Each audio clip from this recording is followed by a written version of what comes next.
Hello and welcome back. It's been a while. If this is your first time here, then I can assume you're here for one of two reasons. You or someone you know has been affected by Lyme, this very strange, very confusing disease.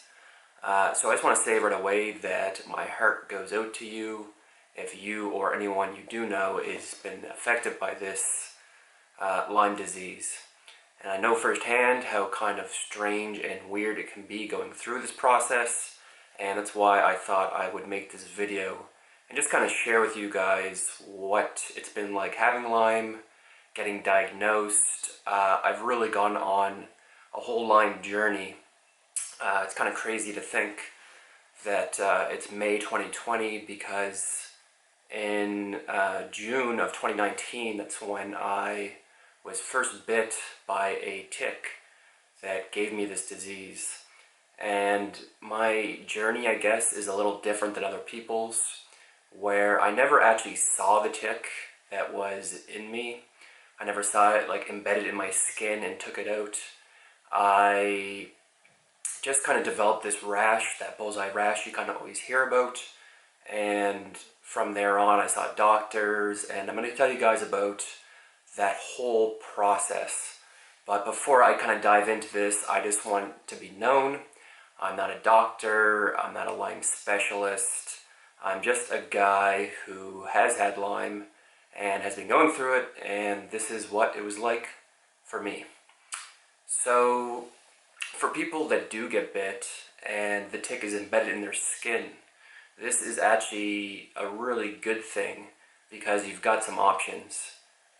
You can take that tick and you can send it away for laboratory testing, and then they can give you the results, and that way you know if that tick has Lyme or any other diseases that you should be concerned about, and you can kind of act appropriately by that. But the other thing I would do is go straight to the doctor if you have been bitten by a tick, or you can see this thing inside of you. And I actually have these little tick kits which are used to remove the tick. You gotta be super careful. I've removed tons of ticks from my cat's face, and it's actually kind of likely that maybe that's where this thing came from that got me. We live in just a very tick heavy area, and that's a resource I'm going to share in the description box down below. I live in Nova Scotia personally, Nova Scotia map representing up here, but I know for Canada they let you know how much Lyme disease is in each area. United States is probably similar, so where you live might have something like that, so I suggest kind of looking into that. If you live in a heavy tick infested area and you're feeling ill, like with the symptoms I'm going to share with you guys, that is something that I would consider. Whereas if you live in an area that doesn't really have much Lyme, I would kind of rule it out more, and maybe it's something else. They call Lyme the great imitator for reasons you'll understand if you stick around and watch this video. So go to the doctor straight away if something is going on. The best thing you can do is begin antibiotics right away. I just gotta take a little drink my coffee with you guys while I kind of share this with you. But yeah, I kind of, if you've watched my previous videos, I think it was the 4 things you need to optimize your morning. I talk a bit about how I'm not a huge fan of taking antibiotics, just the havoc they kind of wreak on the gut flora. But, and I say that because I'm someone who's taken them just so many different times. I think if you take it like once for a particular illness, then obviously you'll be fine. Whereas I've taken them, just too many times to count. And it's usually these people that tend to see problems and need probiotics and all that kind of things. But Lyme disease is something that is super serious and you need to stop immediately. So that's why I highly suggest getting antibiotics. So I started with doxycycline. That's one that they recommend a lot.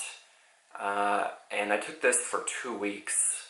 And if you are like me and you've been seeing doctors and other people, you're going to realize that there's not a whole lot of good information that is out there, but doctors have about Lyme disease. A lot of people are unsure of how to treat this disease, and that's because we haven't figured this one out yet. This isn't like something else that we know how to treat. We're still kind of in the exploratory stages of curing this thing. Some people get cured, some people feel better, and then they kind of relapse. This is called more chronic Lyme. That is what I'm dealing with, is chronic Lyme. Lyme that just kind of sticks around in your system and doesn't go away. If you guys have, kind of what I was planning on doing was making a whole series. I was going to kind of call it the Lyme Chronicles. And I was going to share with you all these different things I've learned throughout this year about Lyme. But I kind of realized, like, I don't really want to do that. I'd rather just put on this video, throw it all out there, and then if you guys have any questions, any particular thing you want me to kind of go into depth on more, you can let me know in the comment section. Again, this is just my story. So I didn't have the tick. I couldn't send to get laboratory tests. I went doxycycline for 2 weeks, and I did have that big bullseye rash, and it was quite large, as you can see. But the doxy cleared this up really instantly. Within a couple days, the rash was just gone. I felt like that was a pretty good sign, and yeah, I was feeling better. And I think it was just a couple weeks after I kind of felt like my normal self again, and I made my first mistake. I started running very frequently. I was running, I think, 3 to 4 times a week, and I went for my longest run that I've ever ran. So if you want to know things not to do not push yourself physically hard when recovering from Lyme. Another thing you should not do is go to a wine festival with your friend when you are recovering from Lyme. Drinking alcohol at all is just really terrible. One of the main things with Lyme is inflammation, swelling of the joints, and yeah, might as well get into the symptoms. So things that I was feeling at first were just kind of headache, migraine, fogginess, kind of like a little lightheaded, feeling really low energy, and then just kind of feeling like an achy body. At different points I felt different things, nauseous, night sweats was another big thing, fever, feeling super hot, and then kind of cold and super hot. These are things that are kind of typical with Lyme, but they're also typical with many other diseases. And if you go on Google and you just type in like Lyme symptoms, you're going to get these massive, massive lists of symptoms. And that is why it's called the Great Imitator, because it's very hard to decipher what's Lyme, what's something else. And that kind of brings me to the next thing, which is Lyme testing. So Lyme testing is another part of the equation that's super confusing, because when you first get Lyme or you're bitten, you want to treat it immediately.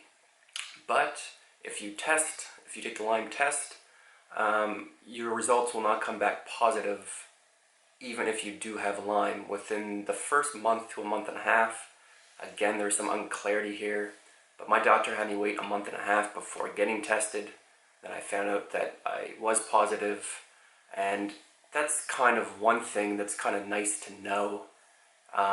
Just reading all the different books that I have, this has been one of the best ones I've actually found so far. How can I get better?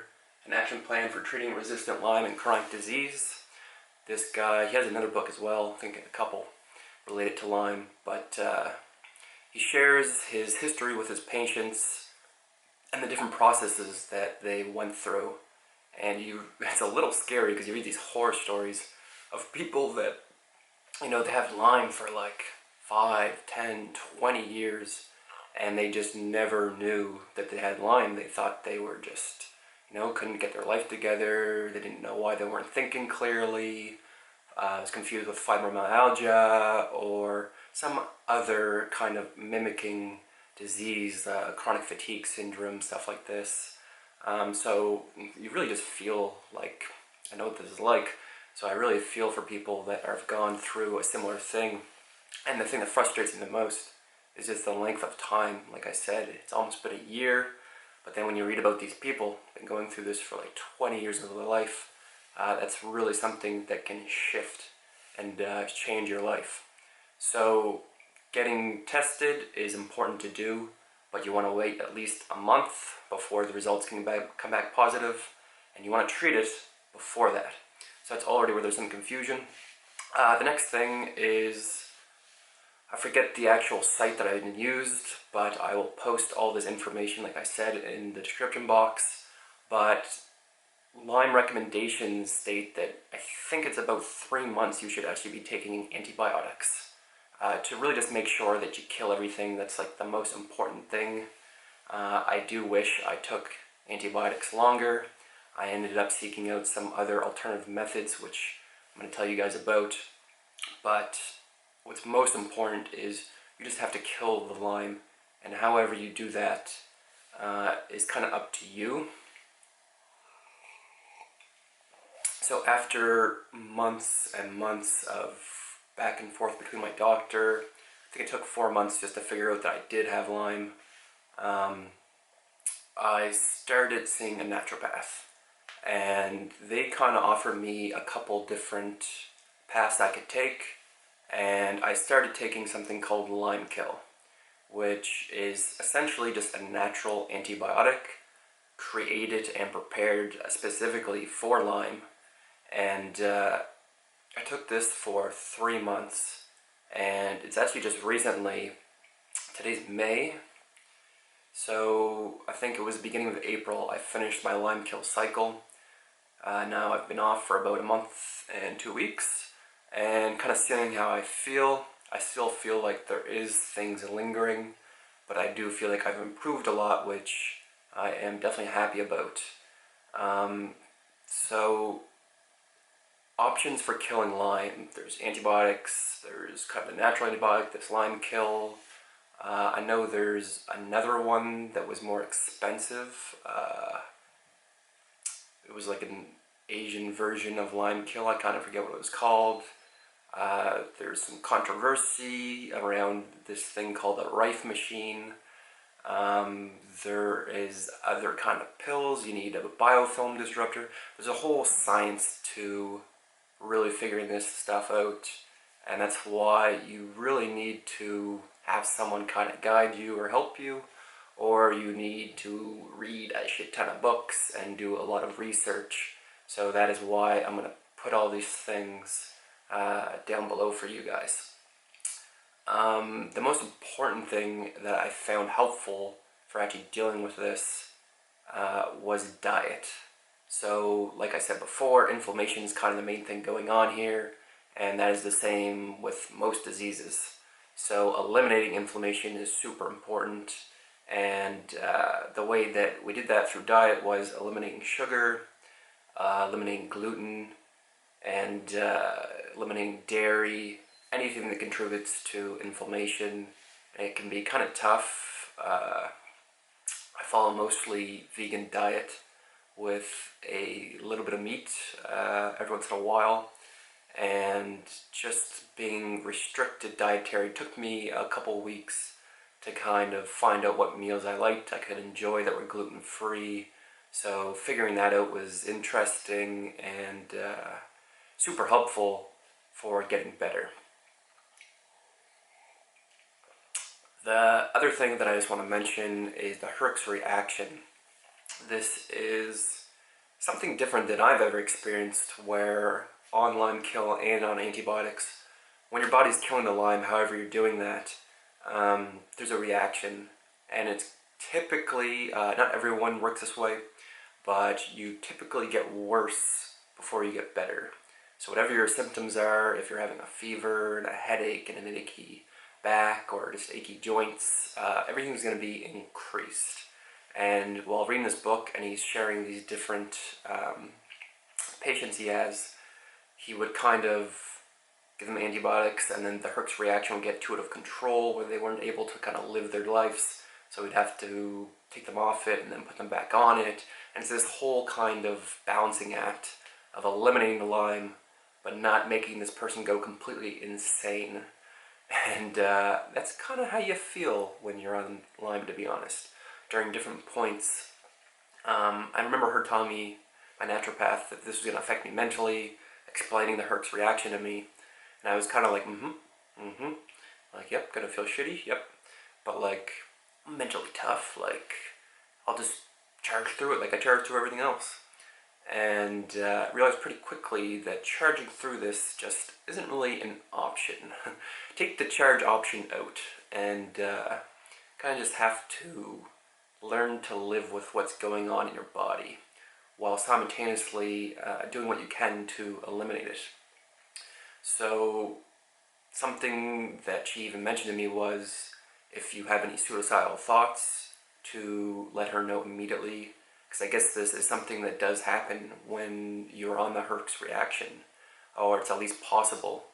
And it's hard to explain really, but your mind just doesn't work the same as it previously did, and that's one of the scariest parts of this, especially for me, someone who does coaching, who plays poker, who is just super interested in the brain and how it operates. You kind of just see this kind of like B, C, D version of yourself, where your mind is just a little slower, your reaction time is a little slower, things are a little weaker, things affect you a little more, and it's important to know that going in, that this, like, it's going to get worse before it gets better, but that is a sign that you are getting better. So again, that's why this whole Lyme thing can be super confusing. A really big turning point for me was when I realized, like, I'm not gonna feel like myself. I might not think like I'm acting like myself, but just kind of accepting that and just like settling in with what's going on, just allowing it to run its course, not worrying about getting back to work or getting back to these other things, and just focusing on healing. I think that's like the most important thing to do with any disease. You really want to just do what you can, because when you stress about it and you overthink about it, you are just adding to the symptoms, adding to the illness, and that is not going to be of benefit. So that kind of brings me to one of my last points. This is all going on while COVID is here and present. I was actually dealing with Lyme before COVID, so when that whole thing happened, I was, I don't want to say paranoid, but just taking extra precautions, because another thing that did happen early on in this is when you have Lyme, you are very susceptible to other illnesses. So an example of this is when I was in high school, I had mono, and I haven't had it since, haven't had to deal with it. And what I didn't know was, once you get mono, you have it for life. And what typically happens is it stays dormant within your body. So it doesn't affect you, but just kind of hanging out there. But after getting Lyme and having a weakened immune system, when they tested me for Lyme, they tested me for many other things and came back positive for mono as well. So my mono became activated when my immune system was weakened. And I also realized, just like, a friend of mine would get ill and then I'd go hang out with them, and then boom, like the next day I would be like stomach aches and pains. So you just can very easily susceptible to illnesses, which is why during these times it's so incredibly important to fortify your health, to make sure that you do everything that you can to positively affect your immune system. I actually have a video coming out called However Many Steps to Fortifying Your Health, and this is kind of just the routine that I've built to make myself healthy in these extreme circumstances. So, like I said at the very beginning, if you are going through this, my heart completely goes out to you. Just know that it might take some time, but you will get over it. You can do it, and the resources are there. There's people working on these things, and yeah, hopefully we can get through it together. So thanks for watching, and peace.